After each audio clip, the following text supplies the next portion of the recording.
आज हमने समझा कि तिथि के अनुसार स्वर बहने चाहिए, तो कौन सी तिथि में हमारा कौन सा स्वर बहना चाहिए। यदि नहीं बह रहा है तो उसके हमें आर्थिक रूप से, मानसिक रूप से, शारीरिक रूप से और सामाजिक रूप से नुकसान होते हैं। यदि नहीं बह रहा है, विपरीत स्वर यदि बह रहा है। अब आपने कहा कि दूसरे से कार्य हमें कैसे निकालें, दूसरा व्यक्ति हमारे कार्य को सिद्ध कर दे, वह कैसे संभव हो। अब यदि हमें किसी ऐसे व्यक्ति के पास जाना है जिससे हमें काम लेना है और हमें संशय है कि वह हमारा कार्य सिद्ध नहीं करेगा, है ना, तो सर्वप्रथम हम देखें उस व्यक्ति के पास जाने से पहले, या हम उससे याचना कर रहे हैं, प्रार्थना कर रहे हैं, या उसको आदेश कर रहे हैं कि हमारा कौन सा स्वर चल रहा है। यदि आपने कार्य लेना है किसी से, जबरदस्ती लेना है, तो वो बात मैंने आपको बता दिया कि आप कैसे जाएंगे उसके पास। लेकिन ऐसे हमारे व्यवसाय भी तो चलते हैं। मान लिया आपने व्यवसाय हेतु, किसी मीटिंग हेतु किसी के पास जाना है, कोई मीटिंग आपने करनी है, कोई नया कार्य आपने शुरू करना है, कोई बिजनेस शुरू करना है, या कहीं इंटरव्यू देने जाना है नौकरी हेतु, कोई भी ऐसा कार्य जो किसी के द्वारा आपका बनता हो। जब आप इंटरव्यू देने जाएंगे तो किसी एक व्यक्ति को ही देंगे ना, है ना, कोई बॉस होगा किसी कंपनी का, किसी संस्था का, जिसको आप इंटरव्यू देने जा रहे हैं, वही आपका सिलेक्शन करेगा, है ना, उसी से हमें काम निकालना है। अब जो भी वैसा कार्य, जो स्थिर कार्य आपको करना हो, या स्थिर कार्य हेतु आपको किसी के पास जाना हो, जो ऐसा कार्य हो आपके जीवन में जिसका लंबे समय तक आप लाभ लेवे, कोई चीज वैसी आपने परचेज करनी हो किसी से, तो आप देखें कि आपका चंद्र स्वर बह रहा है कि नहीं, चंद्र स्वर में पृथ्वी तत्व बह रहा है कि नहीं। तो चंद्र स्वर में पृथ्वी तत्व बह रहा हो और जिस व्यक्ति से कार्य हेतु आपने जाना है, तो चंद्र स्वर की जो दिशा है वह है दक्षिण और पश्चिम दिशा। ठीक है, तो दक्षिण और पश्चिम दिशा में वह व्यक्ति यदि रहता है ना, उसका ऑफिस या उसका घर या उसका संस्थान जहां से आपने उस व्यक्ति के पास जाके लाभ लेना है, तो दक्षिण पश्चिम में यदि वह है, तो चंद्र स्वर में पृथ्वी तत्व या जल तत्व जब बह रहा हो, तब आप उस व्यक्ति के पास जाइए। निश्चित रूप से वह आपकी बात मानेगा और जिस कार्य हेतु आप उसके पास जा रहे हैं वह आपकी बात को समझेगा और उस कार्य में वह आपको अपना सहयोग देगा।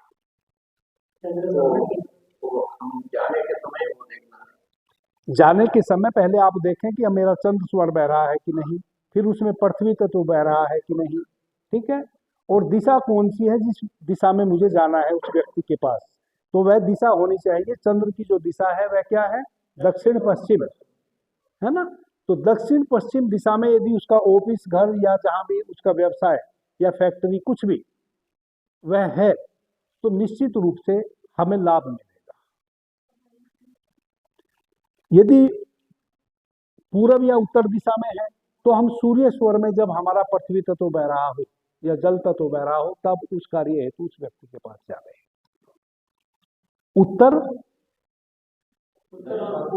पूर्व दिशा, तो जब हमारा सूर्य स्वर बह रहा हो और सूर्य स्वर में पृथ्वी तत्व, ऐसा समझ लो दोनों ही स्वर में पृथ्वी तत्व और जल तत्व लाभ देने वाला है, पृथ्वी तत्व भी और जल तत्व भी। पृथ्वी तत्व थोड़ा देर से लाभ देता है लेकिन स्थायित्व देता है, पृथ्वी तत्व में आपको थोड़ा सा समय लगेगा लाभ मिलने में, तुरंत नहीं मिलेगा, लेकिन मिलता रहेगा, फिर स्थिरता में मिलता रहेगा। जो व्यवसाय आपने किया वह सदा सदा आपको लाभ देता रहेगा, थोड़ा समय लगेगा दुकान चलने में, अभी ग्राहक आएंगे, धीरे धीरे आएंगे, है ना, वैसा आप समझे। जल तत्व में इंस्टेंट, तुरंत लाभ मिलेगा। यदि आप जल तत्व में कोई भी कार्य शुरू करते हैं तो आपको तुरंत उससे लाभ मिलना शुरू हो जाएगा। ये जल तत्व के गुण है, आप समझ गए। अब इसमें और यदि अधिक 100% हमें उस कार्य को कोई संशय ना रहे, वह कार्य निपुण होवे ही होवे, तो फिर एक चीज को आप और जोड़ लीजिए। सूर्य स्वर की जो अंक हैं वह है विषम अंक, 1 3 5 7 9 11 13, है ना। अब देखें कि जो कार्य आप लेना चाहते हैं जिस व्यक्ति से, उस कार्य के अंक क्या है, उसके कुल जो अंक निकलते हैं, मूलांक निकालना तो आप जानते होंगे ना, है ना। जैसे कृष्णा, तो कितने अंक हुए, कृष्णा जी के नाम के कितने अंक हुए, आप उसको लिखो, जोड़ो। यदि विषम है, विषम अंक है ना जी, 7 है, तो विषम अंक हो गए, है ना, विषम हो गए ना, सूर्य स्वर। अब जो कार्य, मान लिया आपने आम खरीदना है, आम, मैंगो, आम खरीदना है, तो आम के कितने अक्षर हो गए, 3 हो गए, तो क्या हो गया, विषम अक्षर हो गए।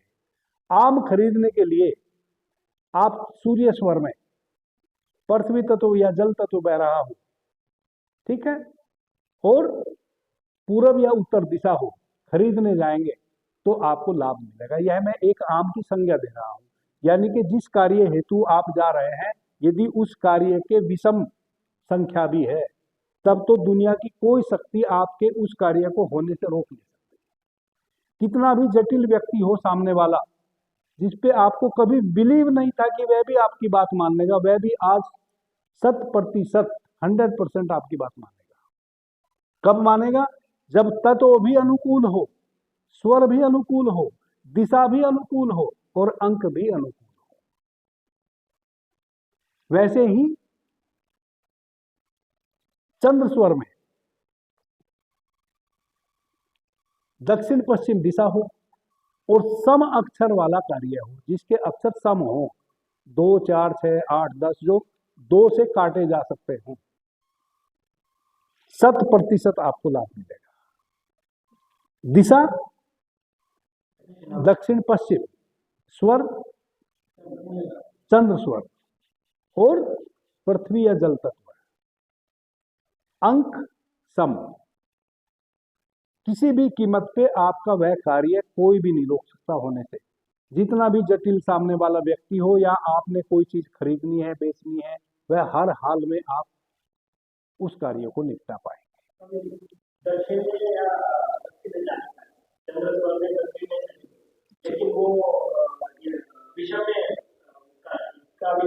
हाँ, देखो इसमें क्या है, जब हमारे सारी चीजें अनुकूल हो तब एक 100% श्योरिटी है ना। यूं तो केवल आप चंद्र स्वर में भी जाएंगे तो भी आपको नुकसान नहीं होगा, भले लाभ ना हो। यदि चंद्र स्वर बह रहा है, पृथ्वी तत्व में आप उस कार्य को शुरू करेंगे तो लाभ थोड़ा होएगा, पर होएगा, नुकसान नहीं होएगा। यदि दिशा भी सही हो तो लाभ और अधिक होएगा। यदि उस कार्य के अंक भी सही हो तो लाभ 100% होएगा, नुकसान नहीं होएगा। इस बात को ऐसा समझे आप। जितना चीजें जुड़ती चली जाएंगी, जितने व्यवस्था बनती चली जाएगी, यानी कि सामंजस्य योग जिसको कहते हैं, जितने अधिक योग बनेंगे, संयोग बनेंगे, उतना ही अधिक लाभ मिलेगा।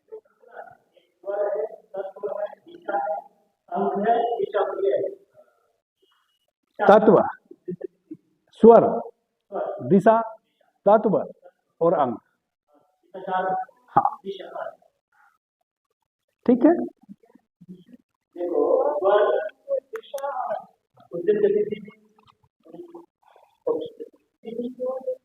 तिथि भी अगर हो तो और अच्छी बात है। देखो जितनी बातें बताता जा रहा हूं, अगर ऐसे संयोग बन जाए तो बात ही क्या। कभी कभी ऐसे संयोग बनते हैं, जैसे अभी कुंभ था ना, है ना, तो कुंभ आप ज्यादा अच्छे से बता पाएंगे वो कितने संयोग बने थे जब कभी देवताओं ने समुद्र मंथन किया था। कुछ संयोग बने थे वैसे जब देवताओं ने समुद्र मंथन किया था। इस बार का जो कुंभ था वही तिथियां और वही सब संयोग बन रहे थे। जो कुंभ था ना इस बार, तो वो सब संयोग बन रहे थे। जब सारे संयोग एक जैसे बन जाए सम अवस्था में, तब कुछ विशेष घटता है। जब सारे संयोग सही हों, तब कोई राम जैसा, कृष्ण जैसा व्यक्ति किसी माता के गर्भ से जन्म लेता है, समझ रहे हैं। लेकिन जब सारे संयोग वैसे बनते हो, है ना,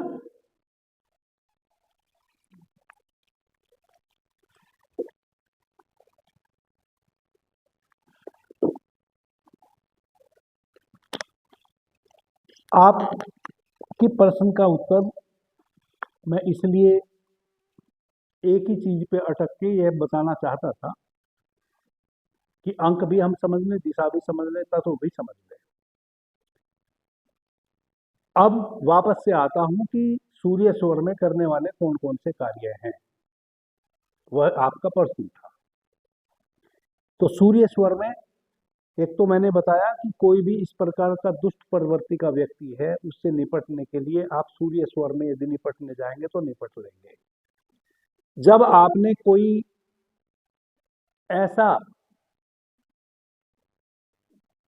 ऐसी चीजें सीखनी हो जिसमें शक्ति लगानी पड़े सीखने में, जैसे आपने गाड़ी ड्राइव करना सीखना है ना, हाथी को वश में करना है, हाथी की सवारी करना है, ऊंट की सवारी करना है, घोड़े घुड़सवारी सीखना है, यह सब शक्ति रूपा कार्य है।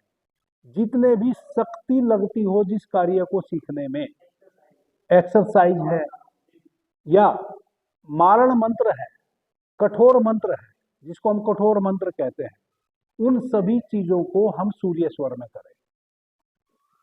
जैसे हमें, यदि हम किसान हैं, हमें खेत की जुताई करनी है, कोई पौधा रोपना है, उसके लिए खड्डा खोदना है, वह सब मेहनत का कार्य है। हमें इस भवन को बनाना है, इसकी नींव खोदनी है, यह सभी कार्य हमें सूर्य स्वर में शुरू करने चाहिए। लेकिन जब खड्डा खुद जाए और इस भवन की हम नींव रखेंगे, उसको हम चंद्र स्वर में रखेंगे। लेकिन यहाँ गलती क्या हो जाती है कि जब हम नींव खोद रहे हैं, जब हम पिलर हमने डालना है, उसके लिए जो खड्डा खोद रहे हैं, स्पेस बना रहे हैं, उसको हमें हमेशा सूर्य स्वर में करना चाहिए। जैसे एक किसान यदि उसको बीज बोना है खेती में, जी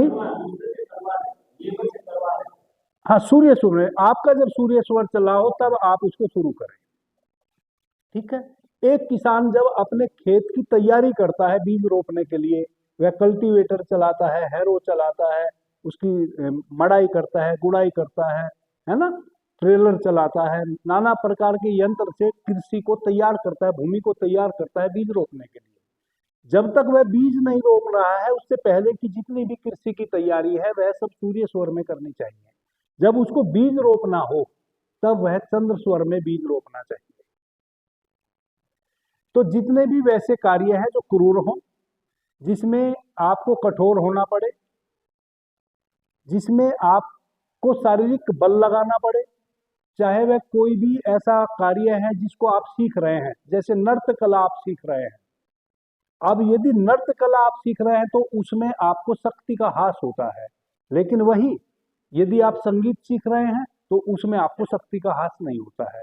तो यदि संगीत जैसी कोई चीज आपने सीखनी है तो आप उसको चंद्र स्वर में सीखें।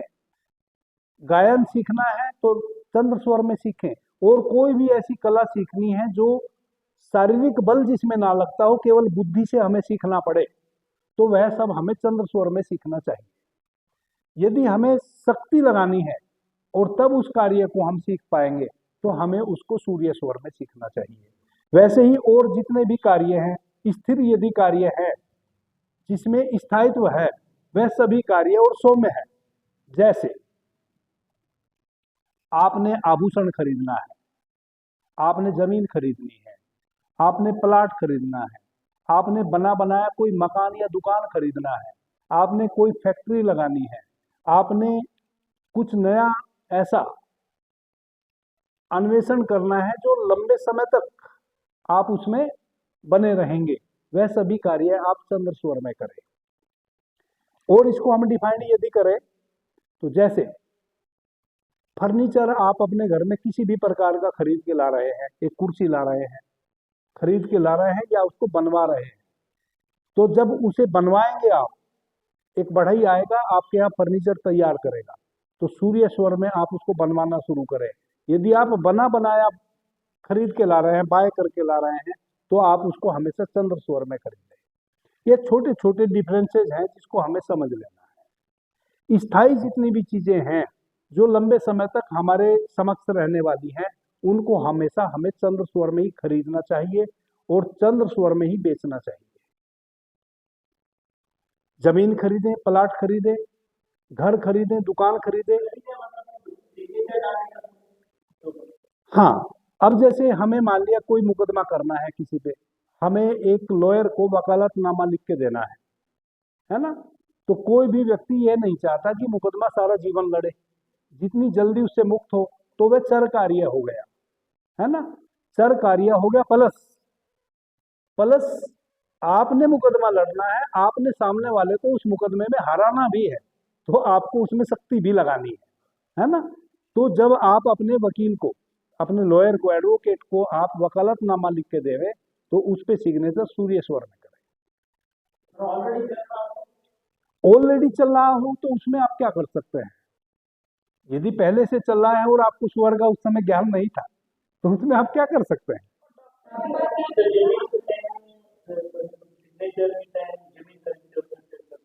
जब आप स्थायी, जैसे मान लिया आपने खरीदने का क्या मतलब हुआ? यदि आपने जमीन खरीदनी है, तो जमीन खरीदने का यही तो मतलब हुआ। जब आप जमीन खरीदने जाएंगे तो उसकी रजिस्ट्री कराएंगे ना, एग्रीमेंट कराएंगे, रजिस्ट्री कराएंगे, कोई मुआहदा बनाएंगे, पावर ऑफ अटर्नी बनाएंगे, कुछ भी वैसा, है ना? तो उस समय आप चंद्र स्वर में उसको बाय करना, यानी कि सिग्नेचर करना, है ना? टोकन भी आप चंद्र स्वर में दे दें। तो यह सब चंद्र स्वर में करें। अब इन्होंने बहन ने पूछा है, जब भी हम कोई औषधि लेवें, अब औषधि दो प्रकार की होती है, ये छोटे छोटे भेद है, पूछते रहोगे तो मैं बताता रहूंगा, है ना? दो प्रकार की औषधि है। एक औषधि तो है जो हमारे शरीर में सप्त धातु वर्धक है, जिसको हम कहते हैं रसायन, रसायन, है ना? जिसको हम रसायन कहते हैं, जो हमारे शरीर में सातों धातुओं की वृद्धि करती है। वैसी औषधि का यदि हम सेवन कर रहे हैं, तो हमें चंद्र स्वर में सेवन करना चाहिए। यदि हमारे शरीर में कोई डिजीज है, बीमारी है, उससे संबंधित यदि हमने औषधि का सेवन करना है, तो हमेशा हमें सूर्य स्वर में ही उस औषधि का सेवन करना चाहिए। ठीक है? अब हम चूंकि स्वास्थ्य पे बात आ गई है, तो स्वर विज्ञान के माध्यम से हम स्वस्थ कैसे रहें और अपनी बीमारी को कैसे पहचानें। जैसे यदि अभी हम इतने सारे लोग यहाँ बैठे हैं, कोई भी बीमारी की कभी शुरुआत होती है। यदि आप अपनी श्वासों के प्रति सचेत हैं, अपने स्वर के प्रति सचेत हैं, ऐसा नहीं कि जैसे आपने कहा कि मुकदमा पहले से यदि चल रहा हो, तो पहले से चल रहा हो, इसका मतलब हमें उस समय स्वर का ज्ञान नहीं था। जब अभी हम स्वर विज्ञान पर चर्चा कर रहे हैं और हम सुन रहे हैं, हो सकता है अभी भी हमें स्वर का ज्ञान ना हो। क्यों? क्योंकि स्वर का ज्ञान तब होगा जब हम एनी टाइम अपनी श्वासों के प्रति सचेत रहेंगे, कौन सा स्वर कब चल रहा है। अब यदि अचानक हम इतने लोग यहाँ बैठे हैं, हमारे सिर में दर्द होने लगे, अचानक तुरंत देखें कि कौन सा स्वर चल रहा है, उस स्वर को बंद कर लें और विपरीत स्वर को शुरू करें। सर का दर्द जैसे आया था वैसे ही वापस चला जाएगा, वैसे ही वह वापस चला जाएगा। जिनको अभी कुछ भी एबनॉर्मलिटी हो रही हो, सर का दर्द अनिवार्य नहीं है, कुछ भी शरीर में आलस घेर रहा हो, कि नीवी मित्र को देखे कि कौन सा स्वर बह रहा है, जमाई आ रही हो कि नी मित्र को देखे कौन सा स्वर बह रहा है, उसके विपरीत स्वर अभी आप शुरू करो। कैसे शुरू करोगे? मान लिया आपका चंद्र स्वर बह रहा है, आपने इस चंद्र स्वर को रोकना है और सूर्य स्वर को सक्रिय करना है।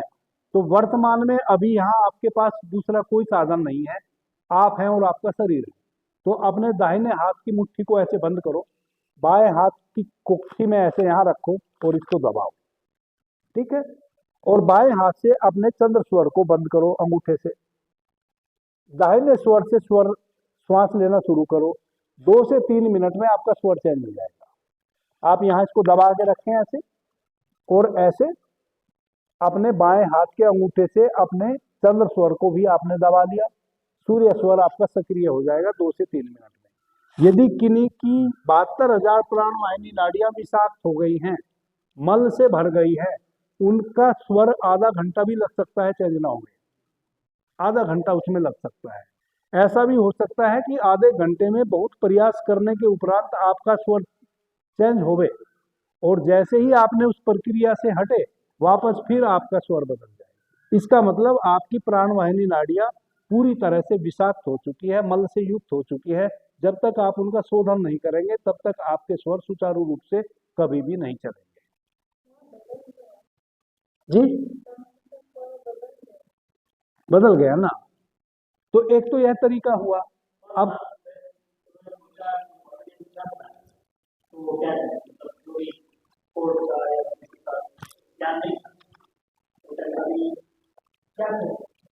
हाँ देखो, जब भी आपकी तारीख पड़ेगी, तारीख पे आप जाएंगे, है ना, आप हमेशा भरे स्वर में जाओ, कोई सा भी स्वर बह रहा हो आपका, क्योंकि आपने नहीं पता कि कौन सा स्वर उस समय बह रहा था जब आपने उस मुकदमे को दायर किया, जब आपने पहला सिग्नेचर किया, सूर्य स्वर में किया कि चंद्र स्वर में किया, अब आप उससे अनभिज्ञ हैं, आपको उसके विषय में ज्ञात नहीं है। जब ज्ञात नहीं है तो फिर आप अब भरे स्वर में अपने उस मुकदमे की पैरवी के लिए जाओ। अब जब भी आपको कोई नया पेटिशन देना हो, आपके वकील को उसमें कोई नया कुछ भी, जैसे बहस होती है, वकील बहस करता है, मुकदमा एक समय आ जाता है जब वह किसी गवाही में होता है या फिर अंतिम समय में बहस में होता है, जब जिरह करनी पड़ती है वकील को, है ना, आर्गुमेंट करता है वकील, उस समय आप ध्यान रखें कि आपका जो वकील है अपने वकील को ही समझाए कि सूर्य स्वर में, भरे स्वर में आप जिरह शुरू करें, हर हाल में आपका मुकदमा वह जीत लेंगे। वकील ही जिरह कर रहा है ना, आपने तो चूंकि आपको तो ज्ञात ही नहीं है किस स्वर में आपने वह मुकदमा दायर किया था, आप तो केवल भरे स्वर में अपनी अपील के लिए जाइए, है ना। आप जब भी आपकी तारीख पड़ती है आप भरे स्वर में घर से निकलिए, जो भी स्वर आपका सक्रिय है उसी स्वर में श्वास को भीतर रोकिए, उसी पैर को बाहर रखिए और आप मुकदमे की पैरवी के लिए जाइए, अपनी तारीख पे जाइए। लेकिन जिस दिन बहस होवे, जिस दिन आर्गुमेंट होवे, आपका जो लॉयर है, आप अपने लॉयर से प्रार्थना कीजिए कि सर आपका जब सूर्य स्वर बह रहा हो और इस प्रकार से आप अपने सूर्य स्वर को सक्रिय कर लें, तब आप जिरह करें, हर हाल में आपके वकील साहब ही जीतेंगे। नहीं सुनना है तो फिर आपके हाथ में कुछ भी नहीं है, आप केवल भरे स्वर में अपनी पैरवी कर सकते हैं। जी, छोटी छोटी चीजें कई बार बड़ी प्रभावी होती हैं और उनका कोई मूल्य नहीं होता। ऐसे मैं एक कहानी कहीं सुना था, वह आपके समझ रख देता हूँ, क्योंकि बात लॉयर की हो रही है। एक लॉयर थे जो कभी भी किसी मुकदमे में हारते नहीं थे, है ना, कभी नहीं हारे। सभी लॉयर बड़े परेशान थे कि हम इसको कभी भी नहीं हरा पाते। तब फिर एक बहुत समझदार लॉयर थे, उन्होंने अपने जूनियर को कहा कि भाई तुम इस बात का पता करो, आखिर इसके पास क्या ऐसा है जो ये कभी भी नहीं हारता, है ना। तो उनके जो जूनियर थे, उन्होंने उनके जूनियर से जो कभी नहीं हारते थे उनसे संपर्क किया कि भाई आपको क्या लगता है कि ये क्यों नहीं हारते। बोला हमें तो कुछ भी समझ में नहीं आता, ऐसा ये बताते तो है नहीं, पर हाँ, अच्छा कभी स्टडी भी नहीं करते वो, ऐसा भी नहीं कि कुछ विशेष अध्ययन करते हो। तो जो एडवोकेट कभी नहीं हारते थे, उनके जो जूनियर थे वह भी इस बात को नहीं जानते थे कि आखिर इनके नहीं हारने के पीछे कौन सी शक्ति कार्य करती है, समझ रहे हैं। तो वह क्या बताए उनको, तब उन्होंने थोड़ा ध्यान देना शुरू किया उन पे कि भाई आखिर कभी कभी जब ये अटकते हैं, जब बहस हो रही है, जिरह हो रही है और अटक जाते हैं, है ना, तो उस समय ये क्या करते हैं, है ना, उस समय ये कैसे उस गुत्थी को, कैसे अपने मस्तिष्क में से उस बात को निकालते हैं। जैसे जब मैं आपसे बात कर रहा हूँ कई बार अटक जाता हूँ ना, मैं भूल जाता हूँ कि मैं किस विषय पे बात कर रहा था।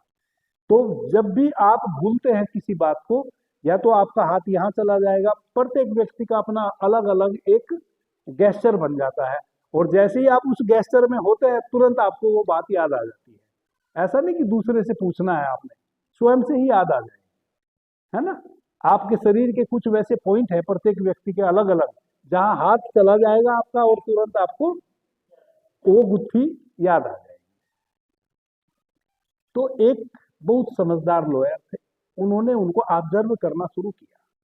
तो उन्होंने देखा कि उनके कोट में एक यहाँ बटन है जो फॉल्स है, फॉल्स बटन होता है ना, जिसका कोई उपयोग नहीं होता, बस वो सुंदरता के लिए है, वो फॉल्स बटन है। जब भी वो बहस में अटकते हैं उनका हाथ उस बटन पे चला जाता है और वो उसको घुमाना शुरू कर देते हैं, है ना।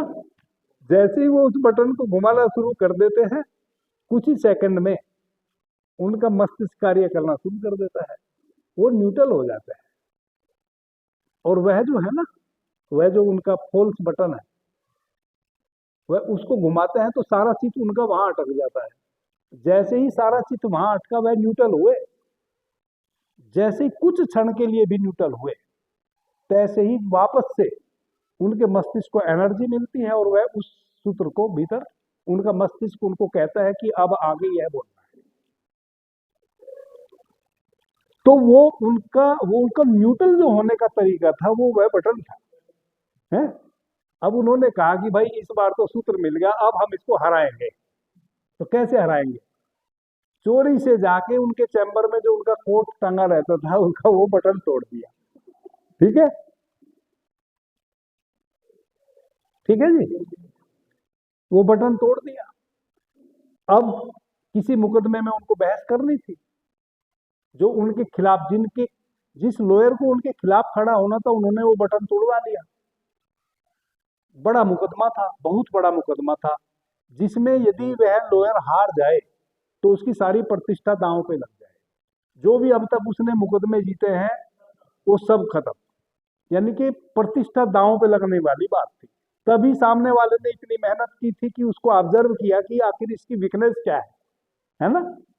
तो उसकी वीकनेस मिल गई, अब उसका बटन तोड़ दिया। अब जब वह बीच बहस में अटका, उसका हाथ वहां गया, वो बटन मिला नहीं।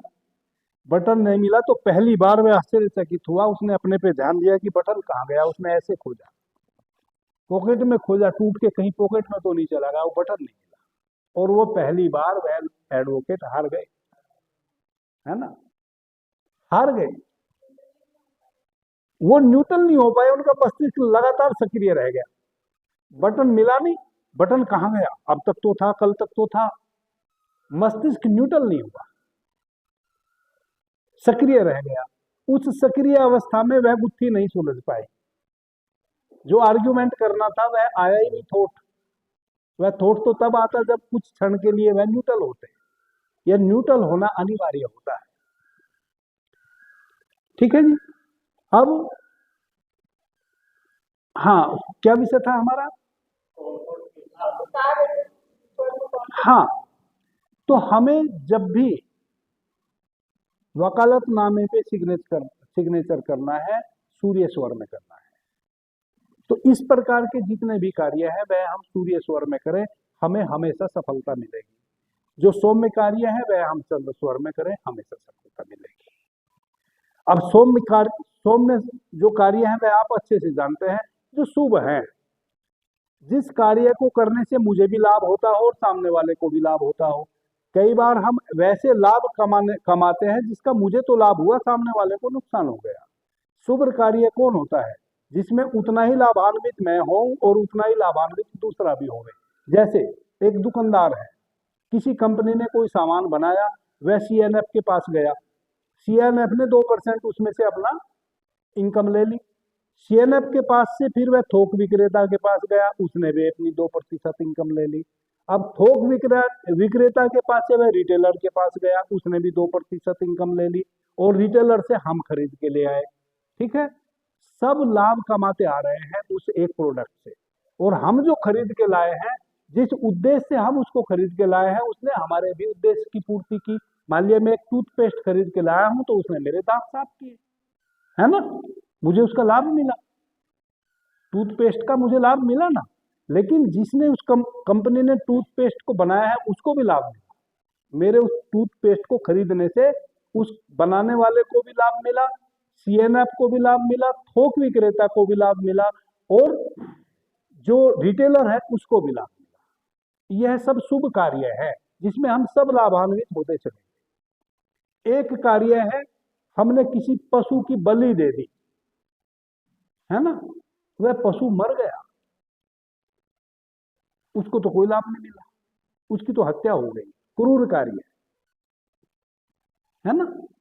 तो जब भी हम कोई क्रूर कार्य करें, कठिन कठोर कार्य करें, या जिसमें हमें अत्यधिक बल लगाना पड़े वैसा कार्य करें, हमेशा सूर्य स्वर में करें, हमें सफलता मिलेगी। जब तक आपका सूर्य स्वर ना चल रहा हो, चंद्र स्वर चल रहा हो, कोई कसाई किसी जानवर को काट नहीं सकता, ये आप जानो।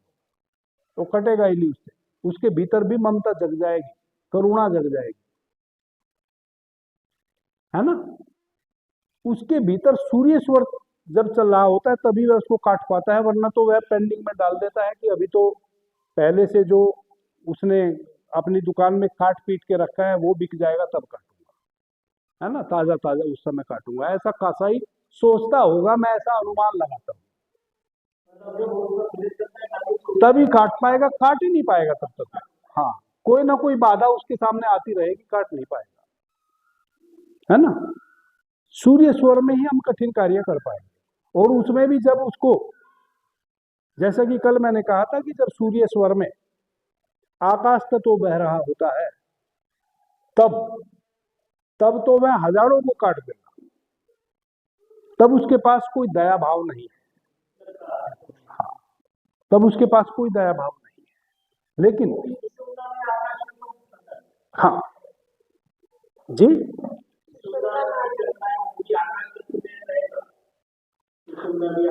हाँ, देखो, आकाश तत्व और सुषुम्ना, इनमें आप फर्क समझो, वो मैं बताऊंगा अभी, है ना। थोड़ा सा डिफरेंसेस है। जब सुषुम्ना चलती है हमारी, तब दोनों नासिका से हम भरा भरा श्वास लेते हैं और भरा भरा श्वास छोड़ते हैं, रेचक और पूरक भरा भरा, यानी कि दोनों नासिका भरी हुई चलेगी और दूर तक श्वास जाएगी। जब आकाश तत्व चल रहा होता है तब केवल एक ही अंगुल श्वास बाहर आती है, लेकिन सुषुम्ना में पूरी श्वास भरी हुई चलती है। पांचों तत्वों में पांचों तत्व निग्रह करते हैं, ये आप जान लो। पांचों तत्वों में पांचों तत्व निग्रह करते हैं, और सुषुम्ना में जब हम तत्व की पहचान करते हैं तो कैसे करेंगे, जिस समय सुषुम्ना चली, कई बार ये जान लो कि 5 तत्व हैं, और जैसे कि मैंने कल कहा कि पहले वायु तत्व बहेगा, फिर अग्नि तत्व बहेगा, फिर पृथ्वी तत्व बहेगा, फिर जल तत्व बहेगा, फिर आकाश तत्व बहेगा। कई बार हमारा पूरा 1 घंटे में स्वर तो चेंज हो जाता है, लेकिन तत्व एक ही बहता रहता है, पांचों तत्व बहते ही नहीं। जैसे कभी कभी हमारा 2-3 घंटे एक ही स्वर चलता रहता है, तैसे ही कभी कभी एक ही तत्व निरंतर बहता रहता है। कभी कभी तो वैसा होता है कि अभी आपका सूर्य स्वर बह रहा है, इसमें भी अग्नि तत्व चल रहा है, और फिर आपका श्वास परिवर्तित हुआ, आपका चंद्र स्वर बहने लगा, उसमें भी अग्नि तत्व चल रहा है। तो सुषुम्ना में कौन सा तत्व चल रहा था, अग्नि तत्व। तो वैसी अवस्था में सुषुम्ना में तत्व चलते हैं, वरना तो सुषुम्ना तत्व रहित होती है ना। कब चलता है, जब हमारे जोन से स्वर से अभी हम श्वास ले रहे हैं उसमें जोन तत्व बह रहा हो, और फिर जब श्वास परिवर्तित हो जाए तब वही तत्व उसमें भी बहने लगे, वैसी अवस्था में सुषुम्ना में वह तत्व बह रहा है। वरना तो उस समय सारे तत्व न्यूट्रल हो जाते हैं, कोई तत्व सुषुम्ना में नहीं रह रहा होता, क्योंकि सुषुम्ना में हमारे दोनों ही स्वर बह रहे होते हैं। अब सोचने की बात यह भी है, जैसे पृथ्वी तत्व है, वह एक अकेला तत्व है, लेकिन उस अकेले तत्व में भी पांचों तत्व बहते हैं। वह थोड़ा निरीक्षण का, वह ऐसे समझाने की बात नहीं है, वह प्रैक्टिकल में आपको समझना पड़ेगा। जब आप स्वर की साधना करेंगे तब आप पाएंगे कि एक एक तत्व में पांचों तत्व का निग्रह हो रहा है। जैसे पृथ्वी तत्व 20 मिनट बह रहा है, लेकिन उस 20 मिनट में पृथ्वी तत्व में फिर पांचों तत्व बह रहे हैं, लेकिन वह ऐसे समझने से नहीं होगा। पृथ्वी तत्व को तो आप समझ सकते हैं, अभी अग्नि तत्व को भी समझ सकते हैं, वह साधना का विषय है, वह थोड़ा सा सूक्ष्म विषय है। उस विषय को यदि मैं आपके समक्ष लाऊं तो आप कंफ्यूज हो जाएंगे। ये जो बातें हैं ये उथली उथली सी, ये फिर खो जाएंगी और उसमें हम उलझ जाएंगे, क्योंकि वह अभी आपसे संभव ही नहीं होगा देखना। आप देख ही नहीं पाएंगे अपने एक तत्व में पांचों तत्वों को, जब तक आप गहन साधना से नहीं गुजरेंगे। ठीक है, अब यह आप समझ गए कि हमारी सुषुम्ना में कोई भी तत्व नहीं बहता है। वह तत्व बहता हुआ तब प्रतीत होता है जब हमारा कभी कभी एक ही तत्व निरंतर बह रहा हो और स्वर चेंज होने के पश्चात भी वह फिर नया स्वर जो शुरू हुआ है उसमें भी वही तत्व बह रहा हो, तब सुषुम्ना में भी वह तत्व प्रतीत होगा।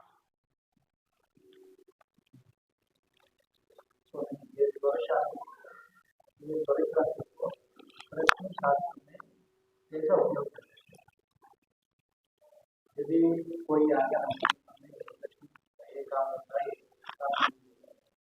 जी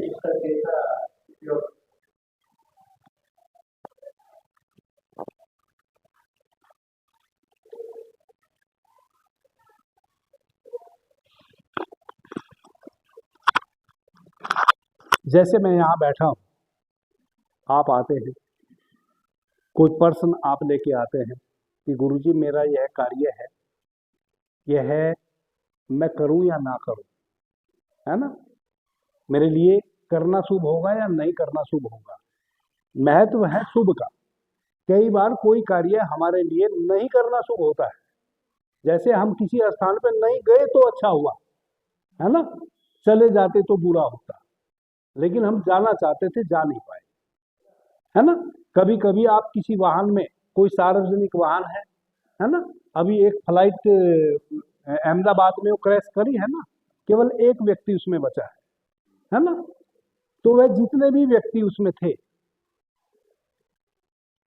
वह व्यक्ति मरने के लिए तो नहीं गए थे उसमें, वह तो यात्रा पे निकले थे, उनके ना जाने क्या क्या सपने थे, लेकिन सभी वहां समाप्त हो गए, एक व्यक्ति बचा। इसका मतलब यह है कि जो लोग, किन्हीं की फ्लाइट में छूट भी गई होगी, किसी ने लास्ट टाइम में अपना टिकट कैंसिल भी कराया होगा, तो उनका नहीं जाना उनके लिए शुभ हो गया। कई बार कोई कार्य हमारा ना बने तो हमारे लिए शुभ होता है। इस बात को हम अच्छे से समझ लें अपने जीवन में। कई बार हम बड़े दुखी हो जाते हैं, जैसे हम किसी कार्य हेतु कोई विचार करके कोई कार्य हमने ठाना कि हम यह करेंगे और वह ना हुआ, हम बहुत दुखी हो जाते हैं कि यह मेरा नहीं हुआ।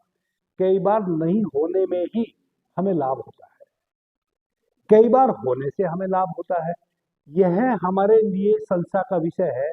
हम उतने संवेदनशील नहीं हैं, या हम उतने भीतर से ज्ञानी नहीं हैं कि हम यह जान लें कि कौन सा कार्य करने से मुझे लाभ होगा या हानि होगी, है ना। तो कई बार नहीं करने से हमें लाभ मिल जाता है और कई बार करने से ही हमें लाभ मिलता है। अब आपने कोई कार्य करना है, तो जो भी कार्य आपने करना है, करना तो लाभ हेतु ही है ना। जो भी हम करते हैं, जो भी हम सोचते हैं, विचारते हैं, वो लाभ के लिए ही करते हैं। लाभ के अलग अलग डिफिनेशन हो सकती है। कहीं से हमें धन लाभ कमाना है, कहीं से हमें प्रतिष्ठा कमानी है, कहीं से कुछ कमाना है ना, कहीं हमें सम्मान अर्जित करना है। तो अब आप मेरे पास आते हैं कि गुरुजी मेरा यह काम मेरे लिए शुभ होगा कि अशुभ होगा, मैं करूं या ना करूं, है ना। तो मैं उसको बता पाऊंगा कि नहीं, आपने नहीं करना है या आपने कर लेना है। तो कैसे मैं बता पाऊंगा कि एक्यूरेट मैं बता पाऊं, और फिर आप उस कार्य को करके देखें। यदि मैंने नहीं कहा है तो फिर वह कार्य में आपको नुकसान ही होगा। वह क्या है, जैसे आप आए और मैं यहां बैठा हूं, आपको स्वयं भी नहीं पता है कि आप कहाँ आके बैठेंगे। जैसे अभी इतने सारे मित्र बैठे हैं, पहले से डिसाइड थोड़ा ही है कि आप उस कुर्सी पे बैठेंगे और आप उस कुर्सी पे बैठेंगे। जिसको जहां बैठना था वह वहां के बैठ गए। यह कोई इत्तेफाक नहीं है कि कोई कहाँ बैठा है ना। यह सुनिश्चित है कि कोई कहाँ आके बैठा है। तो आप जब मेरे से कोई प्रश्न करेंगे आके, आपको पहले से नहीं पता है कि आप यहाँ खड़े होंगे कि यहाँ खड़े होंगे कि मेरे सामने खड़े होंगे आके, है ना। यदि आप मेरे भरे स्वर की तरफ आके खड़े होते हैं,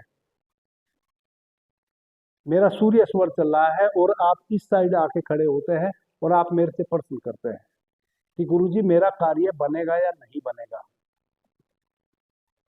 ठीक है, तो मैं देखूंगा कि मेरा स्वर कौन सा चल रहा है, भरा स्वर चल रहा है,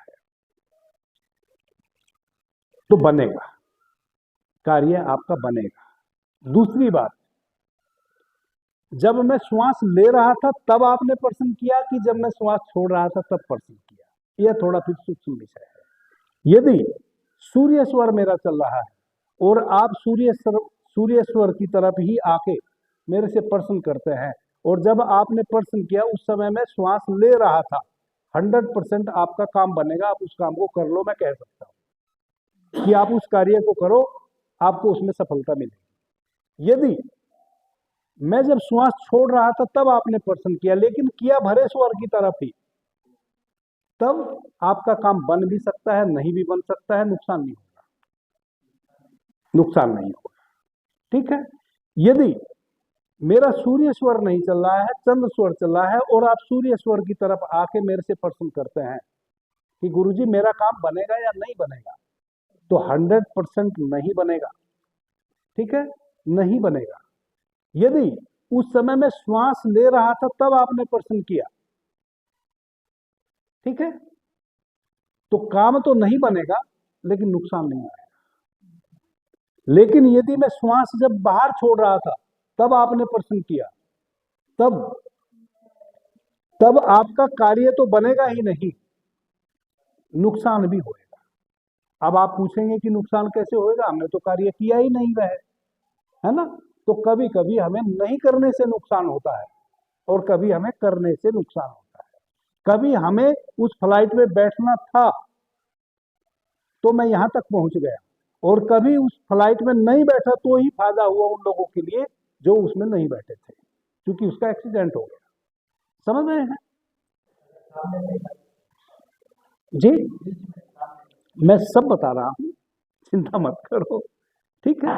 अब यदि पृथ्वी तत्व बह रहा हो, मेरा सूर्य स्वर चल रहा है और उसमें पृथ्वी तत्व बह रहा है, ठीक है, और आपने आके प्रश्न मेरे से किया कि गुरुजी मैं फला कार्य करना चाहता हूं, वह मेरा होएगा कि नहीं होएगा? होएगा, 100% होएगा, और उसका लाभ आपको बहुत लंबे समय तक मिलेगा। यदि जल तत्व बह रहा है, कार्य आपका होएगा लेकिन आपको तत्काल लाभ मिलेगा, थोड़ा सा लाभ मिलेगा और तत्काल मिलेगा, लंबे समय तक नहीं मिलेगा, कुछ दिनों तक मिलेगा। ठीक है।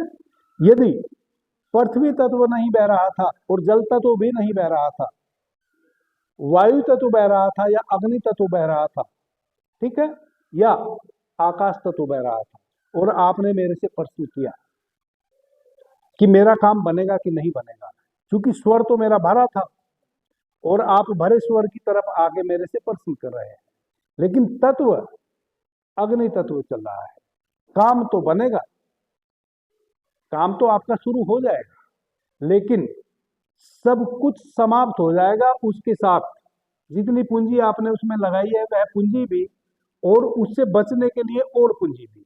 इसका मतलब आप यह समझे कि काम तो आपका होएगा, दुकान तो आप खोल लेंगे, कोई बाधा नहीं आएगी खोलने तक, लेकिन जब खोल लेंगे कोई ग्राहक नहीं आएगा, सारा सामान आपकी दुकान में ही सड़ जाएगा, पूंजी खत्म हो जाएगी, सब जल के भस्म हो जाएगा।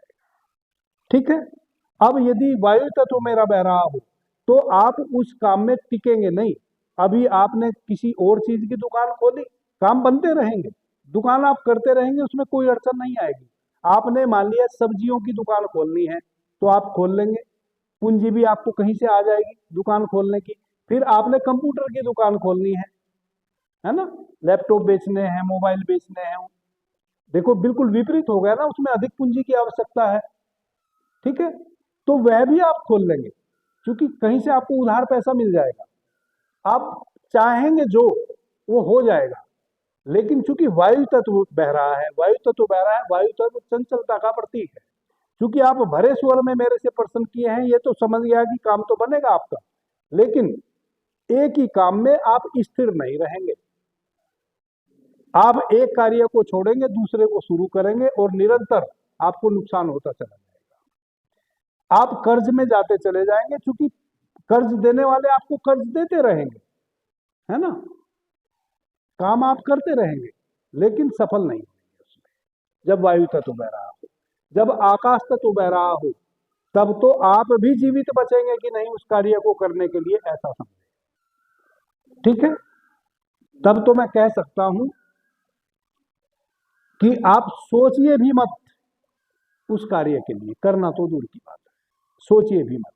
वैसा ही आप, जब आपका चंद्र स्वर बह रहा हो, उसकी तरफ यदि आप आके खड़े होते हैं, चंद्र स्वर बह रहा है उस समय, तो वैसा ही आप इसका भी अर्थ लगावें कि आपका काम बनेगा, स्थिर कार्यों में बनेगा। यहाँ चर कार्यों में भी बन सकता है सूर्य स्वर में। अब यदि आप मेरे सामने एकदम आके प्रश्न मेरे से करते हैं कि गुरुजी मेरा काम बनेगा या नहीं बनेगा, एकदम मेरी सीध में आके खड़े हो गए हैं, और तब आप मेरे से पूछते हैं कि मैं फला कार्य करना चाहता हूं, वह कार्य मेरा बनेगा कि नहीं बनेगा, तो बन भी सकता है, नहीं भी बन सकता है। यदि आप मेरे पीछे आके, आप पीछे आते हैं और यहाँ पीछे आके खड़े हो जाते हैं, और वहां आके मेरे से पूछते हैं कि गुरुजी मेरा काम बनेगा कि नहीं बनेगा, तो किसी कीमत पे नहीं बनेगा। इस प्रकार से हम फिर तत्व का, कौन से स्वर में कौन सा तत्व बह रहा है और आप पूछ रहे हैं, उसका यदि हम और गहन विश्लेषण करेंगे तो यहां तक पता चल जाएगा मुझे कि आप किस विषय में पूछ रहे हैं। आप पशु के विषय में पूछ रहे हैं कि मर्त चीजों के विषय में पूछ रहे हैं, किसी फर्नीचर के विषय में पूछ रहे हैं, कि किसी जीवित व्यक्ति के विषय में पूछ रहे हैं। जैसे यदि कोई व्यक्ति विदेश गया हुआ है, या कोई किसी का बालक या परिवार का कोई सदस्य घर से झगड़ा करके बिना बताए चला गया, और बहुत दिन हो गए आया भी नहीं, परिवार वालों को पता ही नहीं वह जीवित है कि मर्त है। जो भी आपके रिलेशन थे, रिश्तेदारी थी, दोस्त थे, मित्र थे, सब जगह आपने पता कर लिया, कहीं भी उसका ट्रेस नहीं मिला, क्योंकि वह किसी रिश्तेदार के यहाँ गया ही नहीं। ऐसा होता है ना, परिवार का कोई सदस्य घर में झगड़ा करके अचानक निकल जाता है, और हमारे जितने भी रिलेशन के लोग हैं वहां वह जाता भी नहीं, तो फिर हमें पता कैसे चलेगा। और वह चला गया, महीनों हो गए या और अधिक समय हो गया। उस व्यक्ति के विषय में यदि आप मेरे से आके पूछते हैं कि वह व्यक्ति जीवित है कि मर्त है, या वह आएगा कि नहीं आएगा, तो आप अपने तत्व और स्वर के हिसाब से पक्का बता सकते हैं कि हाँ वह आ जाएगा। जैसे आप आए, मेरे से आपने पूछा कि मेरे परिवार का फला सदस्य घर से चला गया है, आप यह बताएं कि वह जीवित है कि मर्त है। क्योंकि जब आपको उसका ट्रेस ही नहीं है तो आपको तो कुछ भी नहीं पता। वह जब से गया है तब से उसकी कोई सूचना कहीं से भी आपको नहीं मिलेगी, है ना। तो आपके लिए तो, आपको तो यह भी संशय है कि वह अभी जीवित भी है क्या, नहीं। आप आके पूछते हैं, या कोई बीमार व्यक्ति है, उस बीमार व्यक्ति के विषय में आप आके पूछते हैं कि वह स्वस्थ होगा कि नहीं। यदि आप, मेरा सूर्य स्वर चल रहा हो और पृथ्वी तत्व बह रहा हो, अब उस समय आप मेरे से आके पूछते हैं कि वह व्यक्ति जो विदेश गया है या घर से जो चला गया है वह जीवित है कि नहीं। पृथ्वी तत्व है, बह रहा है, तो निश्चित रूप से वह जीवित है। यदि जल तत्व बह रहा है तो वह जीवित भी है और वह वापस भी आएगा। और यदि पृथ्वी और जल तत्व के अतिरिक्त कोई और स्वर बह रहा है, जैसे यदि वायु तत्व बह रहा है, तो वह कहीं भी है, एक स्थान पे सुनिश्चित नहीं है, स्थिर नहीं है, वह निरंतर अपना स्थान चेंज कर रहा है। कभी वह दिल्ली है तो अभी वह कलकत्ता है। जीवित है, घूम रहा है, स्थिर नहीं है, दुखी है, परेशान है, कहीं भी उसको एक ठिया नहीं मिल रहा है, एक ठोड़ नहीं मिल रही है, उसके जीवन में स्थायित्व नहीं आ रहा है। यदि अग्नि तत्व या आकाश तत्व बह रहा है, इसका मतलब है कि वह जीवित नहीं है। ठीक है। वैसे ही जब यदि आपका चंद्र स्वर बह रहा हो और उस समय व्यक्ति आके आपसे पूछे कि जो विदेश गया है व्यक्ति, अभी हमने मत उस व्यक्ति की बात की जो हमारे घर से यूं ही चला गया है बिना बताए। एक व्यक्ति बता के गया है, विदेश के लिए गया है, किसी दूसरे देश के लिए गया है, अमेरिका के लिए गया है, उसके बाद से उससे हमारा संबंध विच्छेद हो गया है। अब हमें नहीं पता कि वह अमेरिका में ही है कि कहीं और है, और वह कब आएगा, और वह जीवित है कि मर्त है, वह स्वस्थ है कि बीमार है। अब आपने प्रश्न किया, प्रश्न आपने करना है, आपने उसके स्वास्थ्य से संबंधित प्रश्न पूछना है कि उसका वह जीवित है कि मृत है, उससे संबंधित प्रश्न पूछना है कि वह वापस आएगा या नहीं आएगा, इस संबंध में प्रश्न पूछना है। यह आप पे निर्भर है, आप कौन सा प्रश्न पूछेंगे। आपने जोन सा भी प्रश्न आप उस स्वर विज्ञानी से पूछेंगे, सामने वाले व्यक्ति से, उसको उत्तर इस प्रकार से ही देना है कि यदि मेरा चंद्र स्वर बह रहा है, उसमें पृथ्वी तत्व बह रहा है, तो वह व्यक्ति स्वस्थ हो जाएगा यदि बीमार है। यदि वह घर से बिना बताए चला गया है तो वह जीवित है। यदि कोई व्यक्ति अमेरिका में गया था और अब उससे हमारा संबंध विच्छेद हो गया, तो अभी भी वह अमेरिका में ही है, यह आप कह सकते हैं। इस प्रकार से आप प्रश्न का उत्तर दे सकते हैं और जो भी आप उत्तर देंगे वह 100% सत्य होंगे। अपने तत्व को आप देखेंगे और अपने स्वर को देखेंगे। यदि खाली स्वर में चल रहा हो, है ना, मान लिया मेरा अभी सूर्य स्वर नहीं बह रहा है और आप आके मेरे से प्रश्न करते हैं, भला व्यक्ति बीमार है, स्वस्थ हो जाएगा क्या? किसी कीमत पे नहीं होगा, उसका मरना तय है और अभी मरना तय है। ठीक है। यदि खाली स्वर कोई सा भी बह रहा हो, खाली स्वर में, और यह समझो यदि खाली स्वर बह रहा है, उधर आके आप पूछते हैं कि वह व्यक्ति स्वस्थ है, हो जाएगा कि नहीं, तो नहीं होगा। वह स्वस्थ, जो बीमारी उसको हो गई है उसी बीमारी से उसके प्राण जाएंगे, 1 महीने में जाए या 6 महीने में जाएंगे, है ना। जो डिजीज उसको है उसी डिजीज के कारण वह व्यक्ति समाप्त हो जाएगा। यदि भारा स्वर है आपका, मान लीजिए चंद्र स्वर बह रहा है और चंद्र स्वर में ही पूछता है व्यक्ति आके, लेकिन आकाश तत्व बह रहा है जी। तब जब पूछा तब ये सॉरी किया था, तो ये जिससे पूछा था मेरा साइंस, तो उसे पूछा ये बचेगा। हाँ, यदि आकाश तत्व बह रहा है तब तो आप ये कह सकते हैं कि आप क्षण दो क्षण का मेहमान है वह। बात समझ रहे हैं। यदि आपका भरा स्वर, मान लिया आप चंद्र स्वर से श्वास ले रहे हैं और आकाश तत्व बह रहा है, 1 अंगुल श्वास केवल आपकी बाहर आ रही है, और उस समय कोई व्यक्ति आपसे आके पूछ दे कि जो व्यक्ति बीमार है, फला व्यक्ति, वह है स्वस्थ हो जाएगा कि नहीं, तो आप उसको यह कह सकते हैं कि स्वस्थ होना तो दूर की बात है, जाके देखो कहीं मर ना गया हो। यानी कि वह क्षण दो क्षण का ही मेहमान है, वह अधिक समय तक, अधिक घंटों तक नहीं जिएगा। ठीक है। ऐसे आप प्रत्येक प्रश्न का उत्तर दे सकते हैं, प्रत्येक प्रश्न।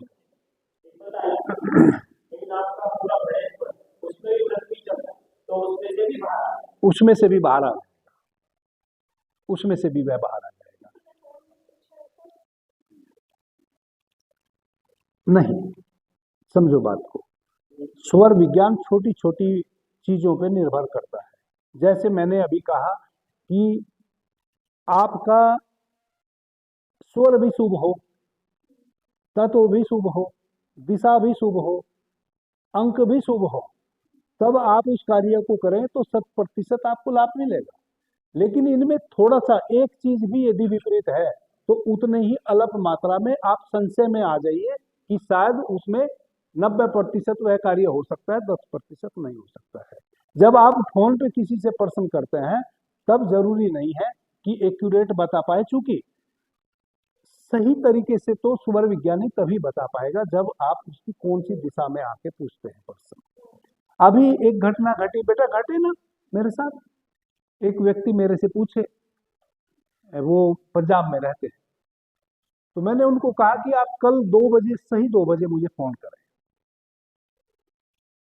क्योंकि उन्होंने मुझे कहा कि मैं यह पूछना चाहता हूं आपसे। जब आप सीधा एकदम पूछे मेरे से, अब देखो आप मेरे से कुछ पूछना चाहती हैं फोन पे कि गुरुजी मैं नई नौकरी के लिए आवेदन देने जा रही हूँ, है ना, मैं इंटरव्यू देने जा रही हूँ, वह दो या ना दो, ठीक, मैं ऐसा आपसे पूछना चाहती हूँ। जब आप फोन पे मेरे, तो आप यही कहेंगे ना, मैं कुछ भी नहीं बता पाऊंगा आपको। फिर मैं आपको क्या कहूंगा कि आप मुझे 2 घंटे बाद वापस से फोन करें और केवल अपना प्रश्न करें, यह है तब मैं लगभग 50-50 बता सकता हूँ कि हाँ उस समय मेरा कौन सा स्वर बह रहा है और कौन सा तत्व बह रहा है। मैं उससे बता सकता हूँ कि हाँ आप इंटरव्यू दे सकती हैं और उसमें आपको सफलता मिलेगी। 50-50 क्या 90% बता सकता हूँ। ठीक है, ऐसा कई मेरे साथ रोज ही घटना घटती है। कई मित्र जो यूट्यूब पे मुझे सुनते हैं उनको मेरे से ये अपेक्षा रहती है कि मैं उनके फोन नहीं उठाता या ऐसी कोई बात है। पूरे भारतवर्ष से मुझे फोन आते हैं। अब हमने अपना फोन ये दोनों फोन उसमें मैंने लगा रखे हैं फ्लाइट मोड में, वरना तो एनी टाइम फोन बजेगा। मैं कितनी बात किसी से कर सकता हूँ। कल भी मैं आप लोगों के बीच में था, आज भी मैं आप लोगों के बीच में हूँ। इस बीच में कोई भी फोन करेगा मैं उठा नहीं पाऊंगा, उसको लगेगा कि गुरुजी मुझे अवॉइड कर रहे हैं। नहीं तो बहुत सारे लोगों को फिर मुझे लगता है तो मैं फोन उठा लेता हूँ अगर मेरे पास सही समय है। तब मैं उनको कहता हूँ कि आप मुझे 2 घंटे बाद या कल दिन में 2 बजे फोन करें तो मैं आपका बता दूंगा कि हाँ आप ऐसा करें या ना करें। तो यदि कोई फोन पे आपसे पूछता है तो आप उसको कहें कि आप 2 घंटे बाद या आधे घंटे बाद पुनः आप इसी पर्सन को दोहराएं। लेकिन फिर इधर उधर की कोई बात ना करें, सीधा पर्सन पूछें।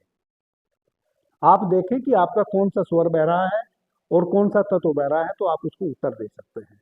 अब जैसे पर्सन किया चंद्र स्वर में, पर्सन किया चंद्र स्वर की तरफ आके, तो इसका मतलब स्थायित्व वाले कार्य में सफलता मिलेगी।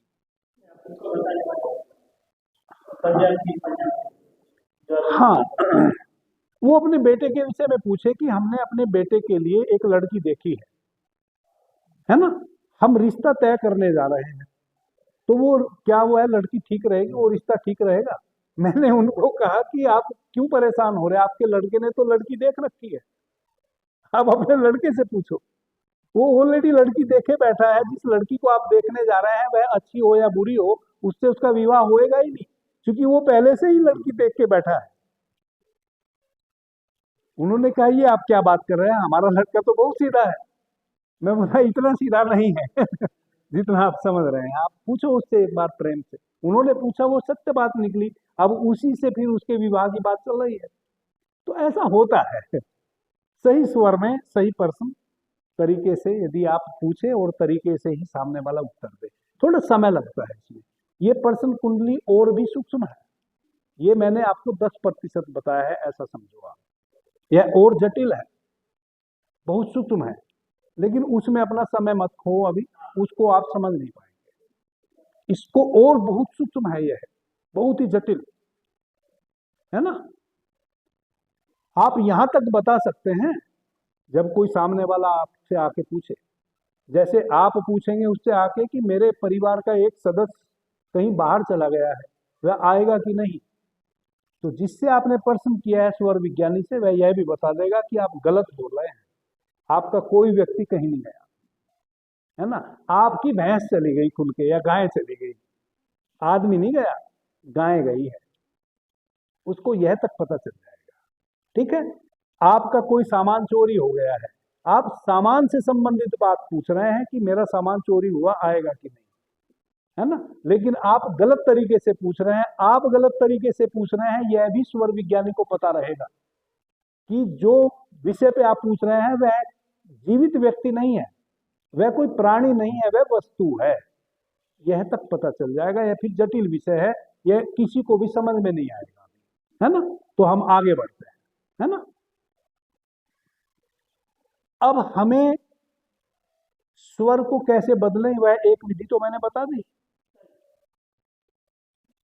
जब हमारा स्वर वापस से पुनः वही चलने लगे जिसको हमने बदला है, तो हम एक रुई ले लें साफ स्वच्छ, उसका गुट्ठा बना ले और उसको अपनी नासिका में रख लें। जैसे जिन मित्रों का, हाँ कॉटन, जिन मित्रों का तिथि के अनुसार स्वर नहीं बह रहा है, सबसे पहले तो वह नाड़ी शोधन विधि का अभ्यास करें, जो अनुलोम विलोम। किसी भी योगा टीचर से आप जानेंगे तो सबसे पहले आपको अनुलोम विलोम बताएगा, है ना। अनुलोम विलोम बहुत साधारण सी विधि है, बच्चा बच्चा भारत का जानता है कि चंद्र स्वर से श्वास लेना है, सूर्य स्वर से छोड़ना है, थोड़ी देर श्वास को रोकना है, और जिस स्वर से छोड़ेंगे उसी से वापस लेना है, और फिर जिस स्वर से हमने लिए थे उससे छोड़ना है।